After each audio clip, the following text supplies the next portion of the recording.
Welcome back to Face the Nation. We want to take note of something that President Trump told the New York Times last week as we move on to a discussion of the international challenges that the country faces. He was asked in a wide-ranging interview if there were any limits on his global powers. And Mr. Trump said, yeah, there is one thing, my own morality, my own mind. It's the only thing that can stop me. One test looming large at the moment is in Iran, where the death toll from violent protests is growing as the government intensifies its crackdown. And at this point, there is no alternative government standing by if this regime should fall. Imtiaz Tyab has the latest reporting from London. They chant, "Death to the dictator," as unrest across Iran only intensifies and as the death toll rises. International rights groups say at least 190 demonstrators have been killed and more than 2,300 arrested as security forces continue to crack down hard. Cell phone videos show government buildings on fire and even a mosque. Scenes once unthinkable as symbols of the theocratic regime are targeted by protesters. These videos, verified by CBS News and other media outlets using satellite imaging, GPS codes, and sources on the ground, show anger that began over rising inflation and a collapsing currency has morphed into something more explosive, open defiance of the repressive state. Including in Mashhad, Iran's second-largest city, where thousands flooded the streets overnight and blocked roads, with some chanting, "Long live the king." While in the capital, Tehran, this video shows a masked protester holding up a photo of Reza Pahlavi, the US-based son of Iran's last Shah, who was ousted in 1979. A divisive figure with no organized movement inside Iran. But for some protesters, Pahlavi has become shorthand for anything but the Islamic Republic. America has already lost the game. Iranian state TV has accused the U.S. of being behind the unrest and aired images of pro-government rallies. But scenes like this continue to tell a different story, as Iran's leadership only tightens its grip, including imposing a sweeping communications blackout that has seen the internet cut and international calls blocked. President Trump has warned Tehran against killing protesters. If they start killing people like they have in the past, we will get involved. We'll be hitting them very hard where it hurts. And that doesn't mean boots on the ground. As President Trump pledges to support the protesters, a senior U.S. official has confirmed to CBS News the president has been briefed on new options for military strikes in Iran. And in his first public remarks since the protests have intensified, Iran's President Masoud Pezeshkian accused the U.S. and Israel of, quote, sowing chaos and disorder by ordering what he described as riots. He also promised to address the economic crisis that triggered the unrest. The question now is whether Iranians believe him or whether it's already too late. Margaret. Imtiaz, I know you've been covering Iran for a long time, including on the ground. There have been protests before that have been just brutally suppressed. What's different this time? You know, Margaret, on the one hand, this feels very familiar, and on the other, it feels very different. Iran, as you've mentioned, has seen major uprisings before. The 2009 Green Movement, the 2019 fuel protests, and 2022's Women Life Freedom Movement. Each had its trigger, each was met with brutal force, and each was eventually crushed. What's new now is the layers of crises facing the regime. Iran has a collapsing currency, there are chronic power and water shortages, it faces punishing sanctions, and it's still absorbing the aftershocks of last year's 12-day war with Israel.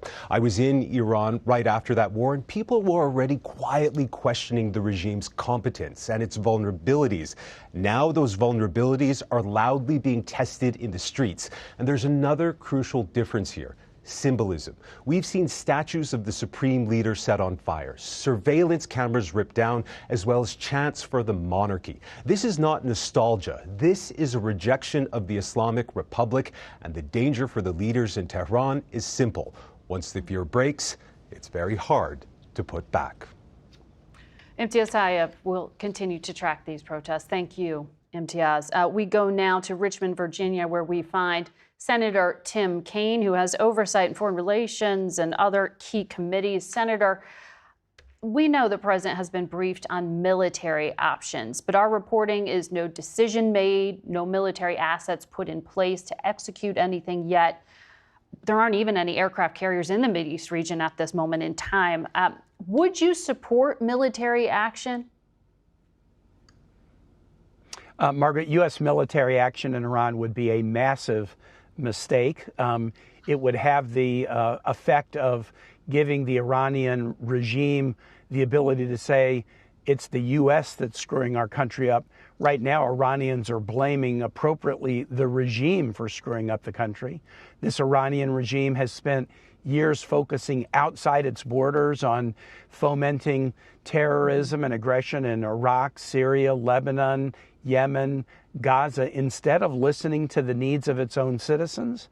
And much like Syrian citizens finally threw off the yoke of Bashar al-Assad and that brutal regime without U.S. military intervention, it looks to be that Iran's doing the same. So let's celebrate their freedom-loving spirit.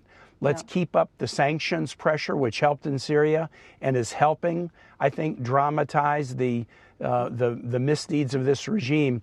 But U.S. military action would just bring back the painful history of the U.S. Toppling the Iranian prime minister back in the 1950s, and it would give the regime the ability to blame their own failures on the United States. You mentioned Syria there. There was some, covert U.S. support. There was something in the beginning, at least, with that kind of uprising. Would you support any kind of help? I mean, the president's saying we're going to help the protesters. What does that mean, or what should it look like? Well, I think, again, let's use sanctions. In Syria, the Caesar sanctions that we put in place in 2019 to punish Bashar al-Assad for war crimes had a real effect on the Syrian energy, construction, and other sectors. And when Syria chose to go a new path, President Trump, with the support of a bipartisan Congress, has reduced those sanctions to open up a new chapter in life for Syria. That's the right answer. But military action, we did not take military action against Bashar al-Assad. We have been engaged militarily in Syria to fight ISIS because ISIS was part of al-Qaeda. There's a military authorization for use of U.S. force against ISIS. We've worked with other nations to reduce them, but we didn't use military action against Bashar al-Assad, and we shouldn't use military action against the Iranian government in this protest moment. Let's support these brave freedom fighters in other ways through sanctions, but not use our sons and daughters in the military to do so. Just very quickly, when you mentioned there was authorization for force in Syria and ISIS, I assume that means you support the military strikes that took place yesterday against 35 targets in Syria. This was in response to the killing of those 2 U.S. soldiers and American interpreter. That's valid, in your view?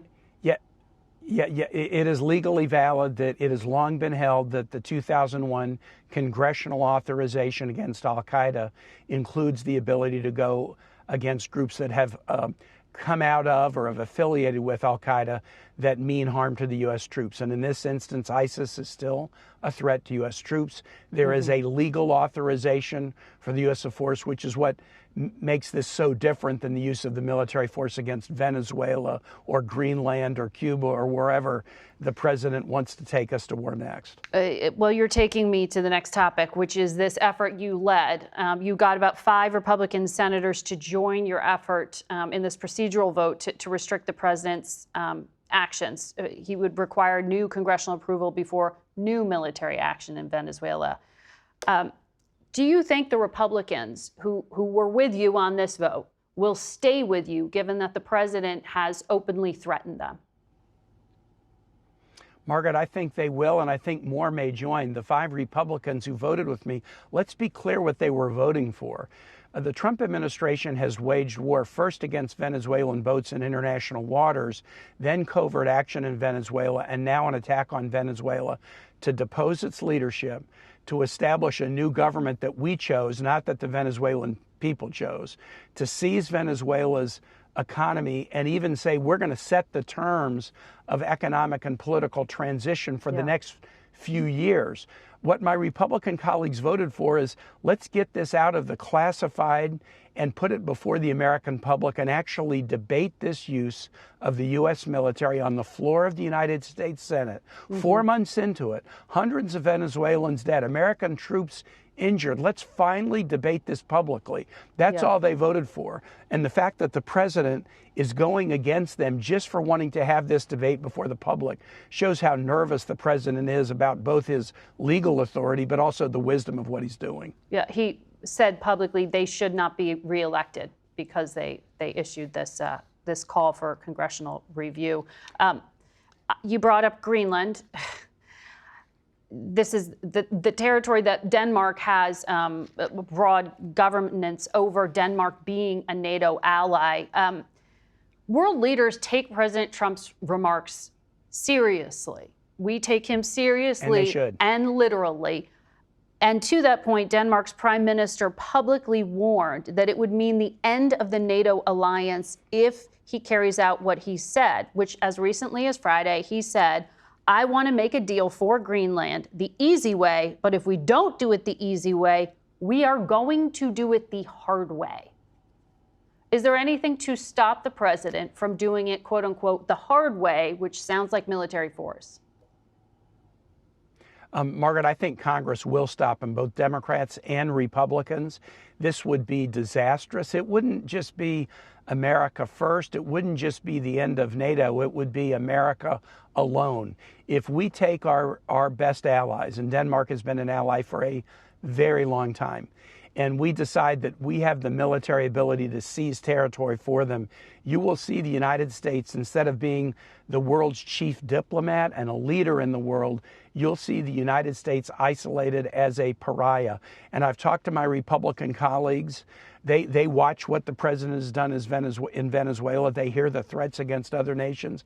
I can tell you this, we will force a vote in the Senate about no U.S. military action in Greenland or Denmark. If we need to, we will get overwhelming bipartisan support that this president is foolish to even suggest this. We're not going to do it the hard way, and we're not going to do it the easy way either. We're going to continue to work with Denmark as a sovereign nation that we're allied with, and we're not going to treat them as an adversary or as an enemy.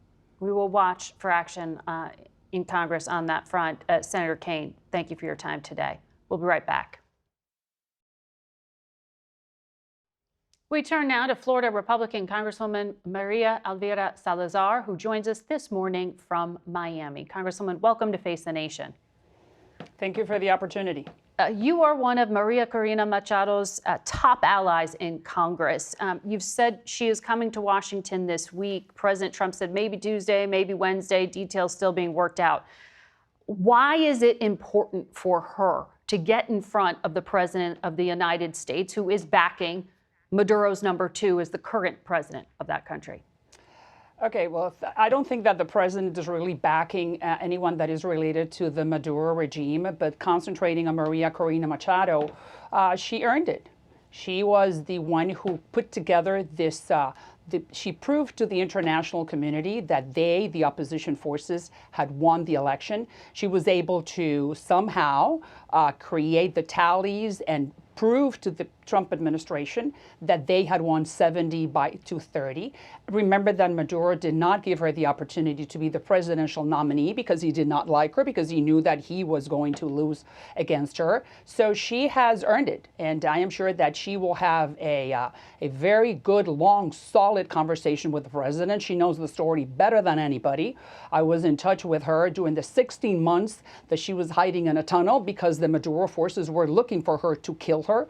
So she's earned it. So I think we are going to welcome her in Congress, and I'm sure that the President Trump is going to be highly, highly pleased with that meeting. You heard the Energy Secretary here say it could be years before we get to a transition. The president did say democracy is something he hopes for in Venezuela. Does that mean that she should go back, that the United States should guarantee Maria Corina Machado's security to return? I mean, how can the opposition go back for an election right now? Well, she was planning to go when we met in Oslo when she received the Nobel Peace Prize. She was saying to everybody that she was ready to go back when on January 3rd, we took Maduro out. I love what Secretary Rubio is expressing and the plan that we have as a country of stabilize, recover, and transition. I think that if you think about it, the Trump administration is creating a blueprint, a new groundbreaking new model for foreign policy vis-a-vis the Western Hemisphere. Mm-hmm. So Maria Corina and the opposition forces fall in that three-planned layout that we have, that Rubio has created and Trump has blessed. So she is part of the transition. And I am sure that they will be able to reorganize themselves. She has hundreds of thousands of people in Caracas and in Venezuela that will help us to put together this electoral system. So I know that you support the Trump administration's policy, but Secretary of State Rubio really bristled when I asked him why they didn't arrest the Minister of the Interior, Diosdado Cabello, who remains in power. You have been very clear in your statements that you think the United States should arrest him. We went back and looked. CBS Miami's Jim DeFede reported in 2017 that Cabello had tried to assassinate Senator Rubio. Can you help people understand why perhaps people in Florida should be concerned, or other Americans, about this man remaining in control of security forces? Well, I know that Diosdado is probably worse than Maduro and worse than Delcy. They're all Alibaba and the 40 Thieves. Let's make sure for your international audience that.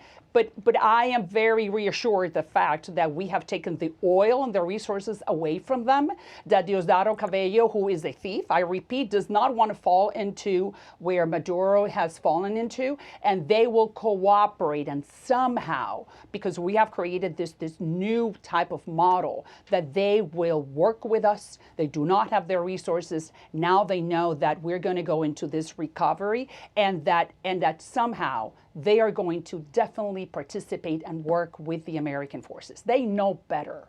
And like I said, this is impressive what's happening, because we have not seen this before in the 250 years of history. And Diosdado, I repeat, is definitely someone who was indicted.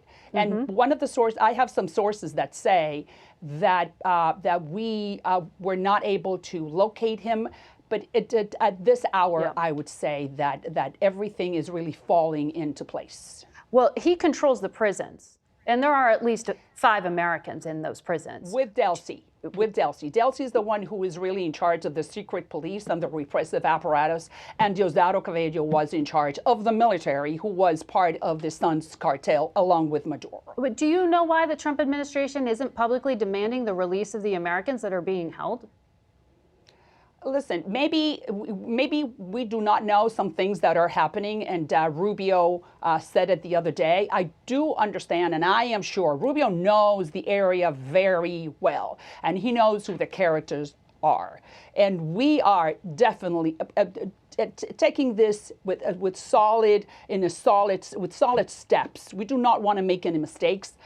And I am sure that the political prisoners will be coming out, and that we're not giving them, meaning Diosdado and Delcy, any type of leeway for them to really run the country. We will see, like it happened. It happened 2-3 weeks ago. Let's give them a little bit more time before we see more results. Very quickly, the president tweeted today, Cuba gets no more money, no more oil.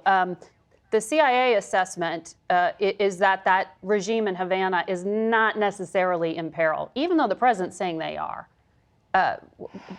What are you hearing? Well, look, I represent the city of Miami, the heart of the Cuban exile community. And those words are like magical. It's been 65 years. Cuba is really a center of power for our enemies. Iran, Russia, China, and now I think they're getting the memo, and Cuba, it's hanging by a thread, I should say, because the threat that Cuba has represented to the United States has been immense. They have no water, they have no electricity, they have no food, they had nothing. So if you think that Maduro is weak, Cuba is even weaker, and now they do not have one drop of oil coming from Venezuela, so that could be the beginning of the end. Well, Mexico's stepping up and providing them some. We're going to have to watch what happens there next. Very big mistake from Madam Sheinbaum. All right. Thank you very much, Congresswoman. We'll be back in a moment. This past week marked 5 years since the January 6th attack on the Capitol. But honoring the first responders who protected the Capitol building that day from a pro-Trump mob has been neither quick nor easy. A law passed by Congress in 2022 required the architect of the Capitol to produce a plaque paying tribute to law enforcement and give it a permanent location on the Capitol's West Front within 1 year. Produce it, they did. Photos obtained by CBS News' Scott MacFarlane last year show the plaque itself. But more than 5 years later, the plaque has not found a permanent home on Capitol Hill. The delay is owed, in part, to House Speaker Mike Johnson, whose office says the law is, quote, not implementable because the law called for a tribute to law enforcement members, while the plaque itself honors whole departments rather than individual officers by name. North Carolina Republican Senator Tom Tillis paid tribute to the actions of law enforcement on that day, calling it a wonderful stress test for democracy. We heard thousands of people storm this Capitol. People died. Police officers were injured, hospitalized. One died shortly after January the 6th. A lot of people said that was a dark day for democracy. I would leave you with this. It was a great day for democracy because of the law enforcement officers, the people that kept us safe, because you know what we did when confronted with thousands of thugs storming this building? We took a brief recess. We got ourselves together. The Capitol was secured, and before we left this compound, we came back and completed our constitutional duty to certify the election. At Tillis's urging, the Senate voted by a procedure known as unanimous consent to make any changes needed to the original law in order to get the plaque installed once and for all. Not a single senator objected. The plaque is expected to find a temporary spot in the Senate in the coming days, while the architect of the Capitol identifies a more permanent home.